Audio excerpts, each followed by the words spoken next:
Hello, and welcome to the Orlando World Sunday Showdown round of 64. On this week's episode, we see a battle between two very different worlds, with the epic marquee attraction, Star Wars, Rise of the Resistance going head-to-head with the former submarine boat attraction, 20,000 Leagues Under the Sea, Submarine Voyage. Star Wars, Rise of the Resistance is a dark trackless ride which is the second attraction to open within Galaxy's Edge at Disney's Hollywood Studios. It opened a few months after the new area of the park opened, opening on the 3rd of December, 2019.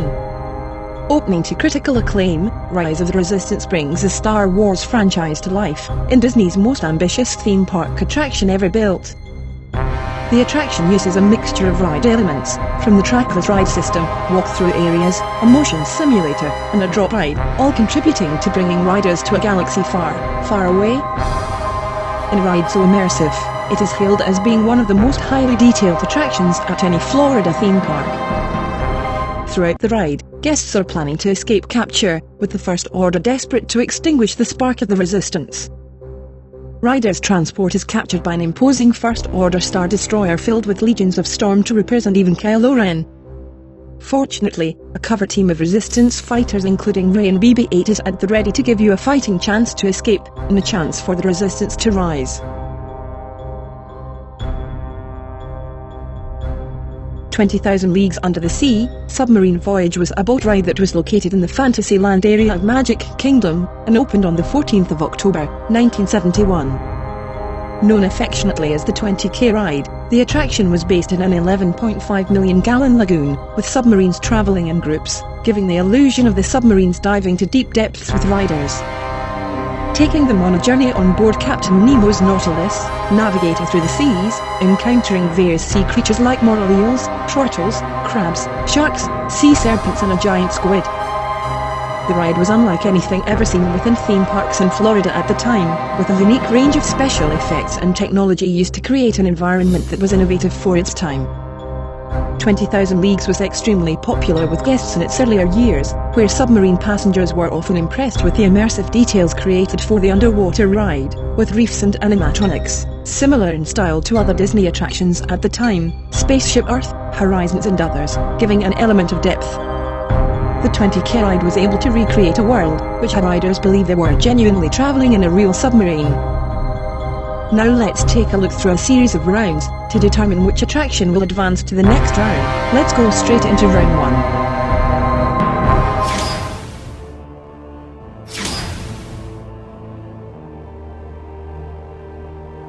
1. Star Wars Rise of the Resistance is part of Disney's $1 billion expansion at Hollywood Studios, with Galaxy's Edge. The ride adds to the already incredibly immersive land, with what is being critically acclaimed as the most advanced and technically detailed attraction in Florida theme park history. Rise of the Resistance is themed impeccable, with much of the theming based around the First Order Dark Destroyer, where guests appear to have been captured, and now have to work on planning their escape. The visual effects created throughout the ride are incredible, and bring guests into the Star Wars universe in ways that were previously deemed impossible. Rise of the Resistance uses several ride systems, including walk-through areas and loading bays, which have you participating within the story straight from joining the entrance. Disney pushed the boundaries of technical possibilities, with the most advanced animatronic figures, CGI sequences and its uses of projection mapping, creating the most complex and technically advanced theme park attraction in Disney history. Star Wars fans believe that the attraction is the closest thing to being a part of the real Star Wars world, with lots of special effects and the pace of story all leading to a truly unique experience that is fitting for the Star Wars franchise. The theming and storyline for the ride is now setting a precedent for the future of modern-day theme park experiences.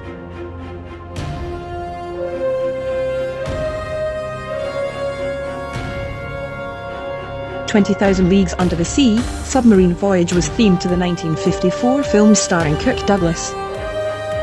The ride was ahead of its time in terms of its achievements, being able to create an underwater world that appeared to be so vast, but in a fairly small space by comparison. The visual effects used to give the impression of the submarines diving deep, with bubble and air machines making it look as though the Nautilus subs were descending into deep waters, when in reality they only dropped several inches. The story is narrated by Captain Nemo, as the Nautilus set out on its voyage. The story is continued throughout, adding to the suspense of the ride. The 20K ride used a lot of visual trickery to fool guests into believing the submarines actually travelled into deep waters. The submarines were in fact just deep boats, which moved along a track throughout the duration of the ride. The ride was very expensive to maintain, especially the animatronic figures which were underwater, but the expense was often paid in order to maintain a level of realism that had not been seen before in Disney parks at that point in time. For being a ride constructed in the 1970s, it held up well for a number of years, its only problem being not many younger park guests knew much about the movie, so its appeal wasn't for everyone, despite being one of the only rides of its kind. So in round 1, both attractions score highly for their respective eras, but as with technology, the Star Wars ride is able to immerse riders a little better than the 20K ride. Let's move on to the second round.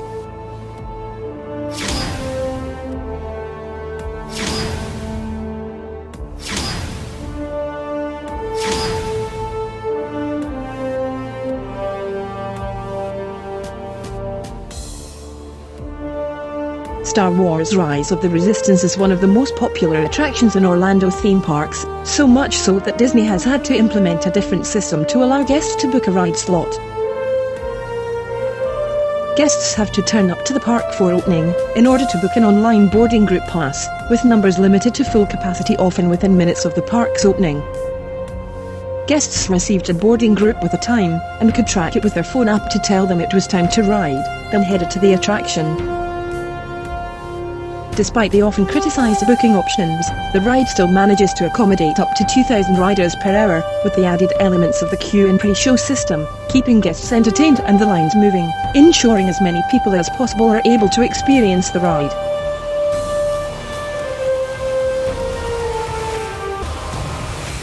20,000 Leagues Under the Sea though, despite having fairly large capacity vehicles and 12 ships on the circuit at one time, was a laboriously slow ride, which meant that capacity was not one of the ride's strong points. The attraction was popular and often had long wait times, but with not much in the way of theming above water, it meant that the attraction was purely a submarine attraction, unlike modern-day rides, with pre-show segments.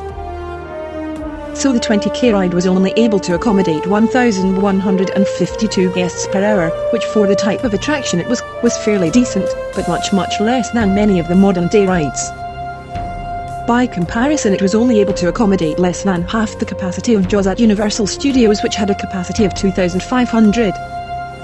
So at the end of round 2, Rise of the Resistance takes a clear 2-point lead. Let's move on to round 3.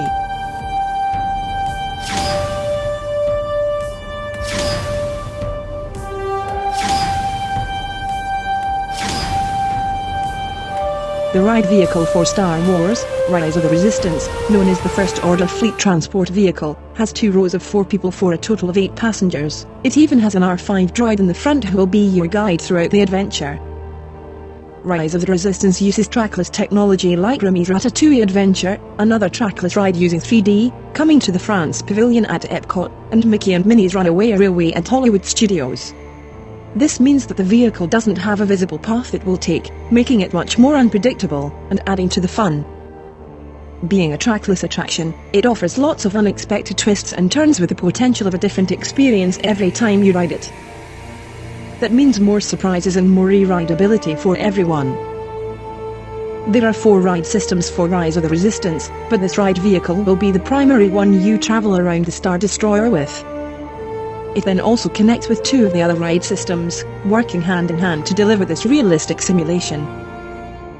In total, there are 38 total ride cars, but only 36 cars can be in the show space at one time. Even though there are so many cars, you only see other riders briefly see each other during the loading and unloading process, and in 1 or 2 scenes during the ride. The trackless vehicles operate with a minimum 5 million pieces of digital coding, in order to interact at perfectly timed intervals throughout the ride. The 20K ride features Nautilus submarines, which are really modified deep-bottom boats, so although riders will appear to be completely submerged in the water, they are barely 2 feet below the surface. Each boat has a total capacity of 38 riders per vessel, 40 including the crew. The vessels are designed so that 19 people on each side are seated parallel to the viewing portholes, sitting back to back. The ride is unique in its design, as regardless of which side of the submarine you sit, the layout of the scenes is mirrored on both sides, so each side sees the exact same thing, meaning nothing gets missed out on, by having to look in all areas of the submarines. The submarines travel around the ride on a track, similar to the monorail track, and although visual effects see used to simulate the vehicles diving, they don't really drop much at all, apart from the defending and accenting track, which drops a few inches to help create the illusion. So for round 3, the Nautilus vessels claim a point back for the 20K ride as we move ahead to the penultimate round.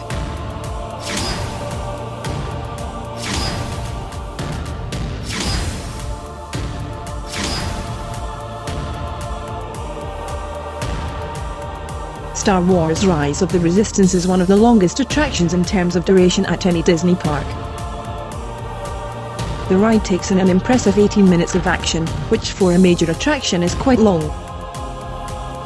As many other franchise rides tend to be much shorter experiences, which help to accommodate more riders in the packed theme parks. Rise of the Resistance though offers a generous amount of ride time, taking in an approximate 3-minute pre-show, and passing by the walkthrough scenes, the attraction will run close to 20 minutes or more. The main part of the attraction runs at just over 15 minutes, being chased throughout by Kylo Ren and the First Order, giving riders an impressive amount of time experiencing the attraction. Star Wars Rise of the Resistance offers incredible ride value for guests, being the now marquee attraction within Disney parks. It doesn't pass too quickly, with lots of interactions from the special effects and show scenes, keeping guests well entertained for the duration of the ride.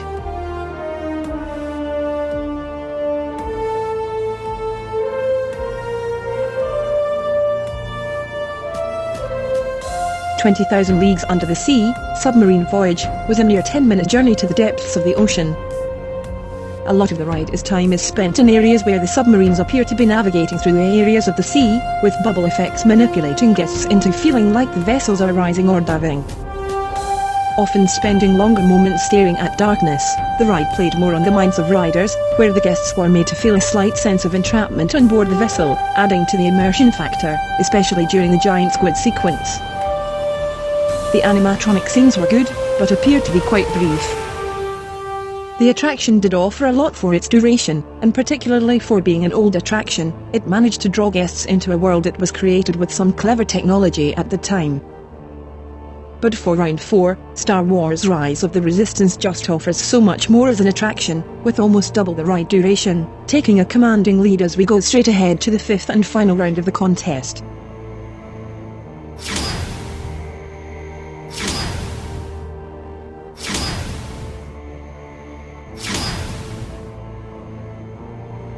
Star Wars Rise of the Resistance is part of Disney's most ambitious theme park expansion ever, located in Star Wars Galaxy's Edge.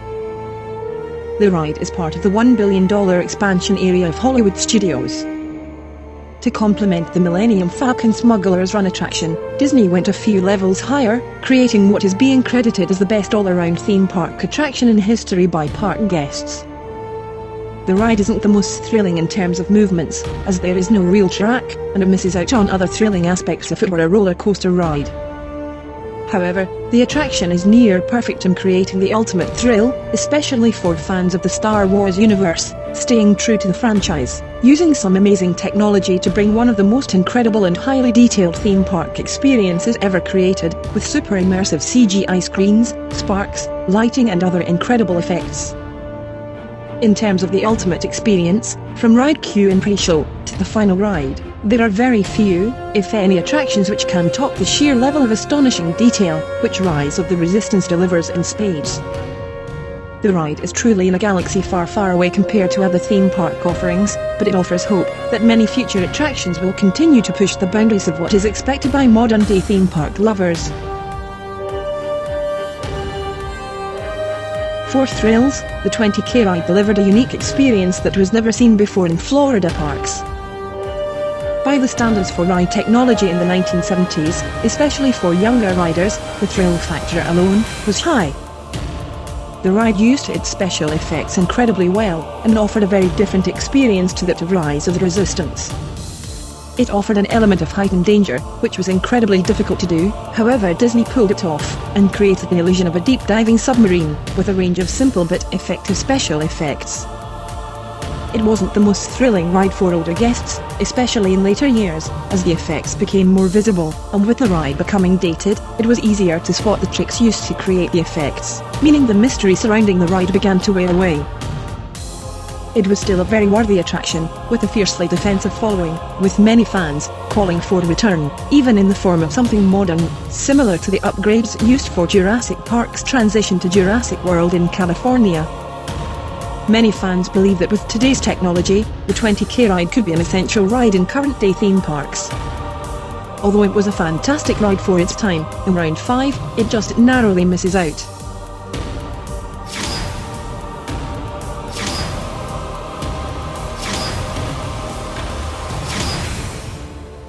So after all 5 rounds we do have a clear winner.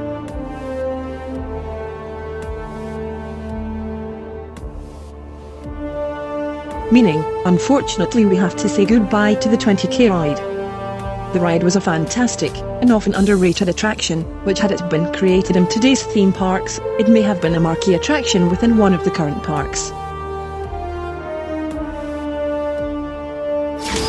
Star Wars Rise of the Resistance advances to the next round. Join us next time, where we see Toy Story Mania go head-to-head with Slinky Dog Dash in a Toy Story Land exclusive battle. See you next week. We hope you enjoyed this video. Please support us by subscribing to our channel. You can find us on social media platforms.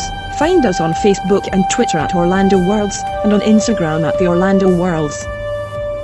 Have you seen our photo flashback series featuring this week's attractions? You can check the links in the description down below.